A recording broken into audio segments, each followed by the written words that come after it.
Front door to my apartment, I was on the other side of all these nude people. London Underground. Not as good as North Korea or Moscow.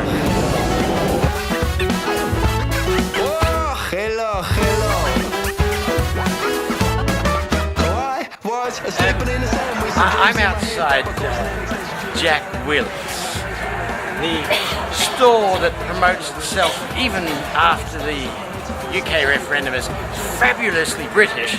So tell you, what would you buy in a shop that is fabulously British? Yes, a surfboard. I remember back in 1972, the first live show I was allowed to see was Jesus Christ Superstar, Palais Theatre in St Kilda. I was allowed to stay up past midnight, so let's come again to the live theatre at Regent's Park in London. And just to balance out the culture, tomorrow we'll go to Shakespeare.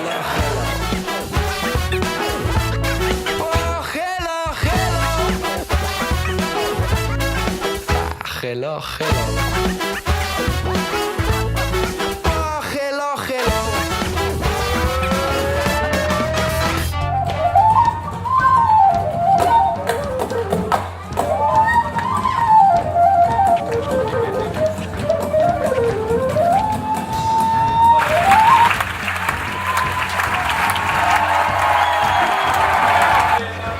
So here at the Globe we sit for the bard we wish to see, but we were told as youth seriousness this was, but we weren't told that when the bard wrote these things it was for mirth, but with the potion we get this sort of brain that allows the fog to descend to see the seriousness vanish we love, and mirth we see and humour we find in what the man wrote.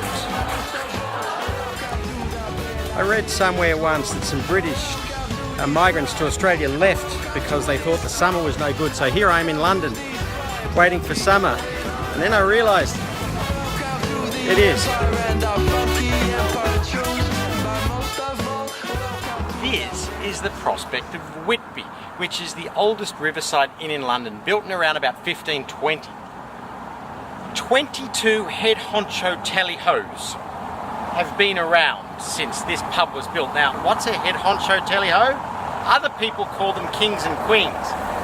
In fact, there's a list just up on the wall of the 22 head honcho tally-hos that have been in charge since this pub was built at the time of Henry VIII. It was initially called the Devil's Tavern because this sort of pub on the river's edge attracted all of the dockyard workers and nastinesses that you could see in London. Let's go inside and I'll tell you a story or two. Here at the Prospect of Whitby we have this noose on the foundation of an old gallows. Jeffreys, the hanging judge, used to come here and watch people be hanged while he had his lunch. But they didn't hang people in those days by just dropping them. They would row the boat out, the person's neck would be put in the noose, and as the tide dropped, the neck would slowly stretch until the person died. At night time, people would be press-ganged into the navy, or if drunk, they would be rowed out, thrown into the river and drowned, and when their bodies washed up, their bodies would be sold to medical students for study. So on these steps and these 500-year-old flagstones walked a lot of people through history. Captain Kidd drank here and walked here. So did Charles Dickens. On these very flagstones of this pub. We're about to go into the town of Ramsgate pub. It used to be called the Red Cow, named after a red-headed, beautiful barmaid. But when the press gangs were going around in the 16 and 1700s, press ganging people into the Navy, they would put them in the cellar here. £10 each you got if you press ganged someone. When they were drunk, it was really easy to capture them. But yeah, it was in this pub, people waited in the cellar to join the Navy against their will. So here in Scandrete Street we have St John of Wapping School, built in 1760. William Peckover went to that school and he used to live at a house which was at number 13 down there. And what the heck did William Peckover do? William Peckover sailed on 3 of Captain Cook's voyages, including discovering Australia and when he died in Tahiti. He later then sailed with William Bligh and was one of the 18 people stuck on a rowboat with William Bligh and sailed 3,000 kilometres to Timor before they were finally, or 17 of them were rescued.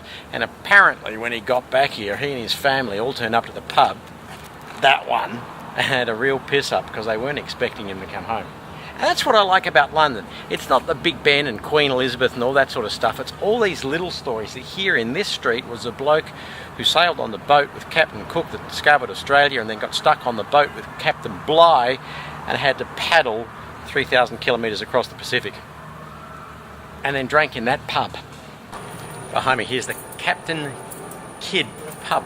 Now the pub's relatively new and it was named Captain Kidd relatively recently. Captain Kidd never drank there even though the building dates from the 1700s. He did drink down at the Prospect of Whitby where we were before, and he was hanged at Execution Dock just around the corner where we'll go now. So I'm sitting on Wapping Stairs, which is the one of the last sets of original stairs where people used to walk down, hop on little rowboats and be paddled out to the larger ships in the middle of the Thames before they went floating off to wherever in the heck they were going. But just off where I'm looking is also the site of the old Execution Dock. So it was just near here on Execution Dock that Captain Kidd was hanged, a ruthless pirate. But it wasn't an easy death for the poor bugger. The rope snapped twice. Once because friends were pulling his feet down, which apparently wasn't uncommon, that hanging sometimes could take a long time to kill people, so loved ones would grab their feet and pull them down tighter so they would die faster. It was apparently a humane thing to do. But anyway, Captain Kidd, they tried to hang him twice, the rope broke, they finally hanged him the 3rd time, then dipped his body into a hot tub of tar, let it lie chained to an old ring while the tide swept over him, going in and out 3 times, and then put his body in a cage up in the street for 3 years, which is what they did to warn pirates. You know, sometimes in London you got to pinch yourself, because way back in the 1600s, these people dressed in black, warm, hot clothes called the Pilgrims wandered down to that pub down this street on those cobblestones and hopped on a boat to settle what it later became the United States of America. In this spot in 1618, Captain Christopher Jones built a ship, the Mayflower, off here. This pub back then was called the Spread Eagle, which is somewhat appropriate. Anyway, Pilgrim Fathers Tilly got across here in 1620, jumped on the boat and headed off to the United States that way. Now this is one of the things about London I really, really do like. They walked there, into that building there, and got on a ship just out the back. I mean, it's not something you read in a book, it's something that you look at. That building is still the same, with a new lick of paint and better toilets. The Jon Snow pub in central London has nothing to do with the Game of Thrones. Just outside there was a water pump, and back in the 19th century cholera spread like wildfire throughout London, and everyone thought it was transmitted by air except one doctor named Jon Snow. They did this incredibly detailed mapping survey throughout this area of London and was able to prove that there was a spike of cholera around this particular hand pump. Got water out of it, whacked it under the microscope and found a bacteria that had not been discovered by science before, which is actually the bacteria that creates cholera. Now you might not get excited at this, but I do. The Rotherhithe Tunnel that this train has just come out of was the first ever human traffic tunnel underneath a river, built in about the 1850s, which was later turned into a train tunnel and is now the oldest tunnel and the oldest underground train system in the world, London.